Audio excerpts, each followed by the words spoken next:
ತಡೆ ಕಾಂತ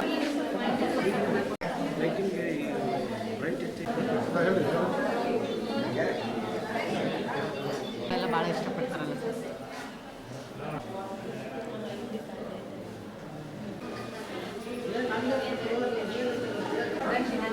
ಗಂಜಿ ಗಂಜಿ ಗಂಜಿ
ಬಿಡ್ಬಿಡ್ರಿ.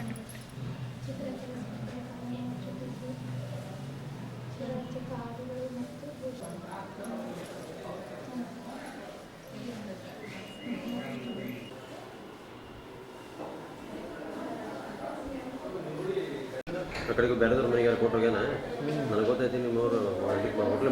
ನಾವಿಲ್ಲಿ ಆರೋಗ್ಯದ ಬಗ್ಗೆ ಎಲ್ಲ ಮಾಡ್ಕೊಂಬಂದಿದ್ದೀವಿ ಸರ್.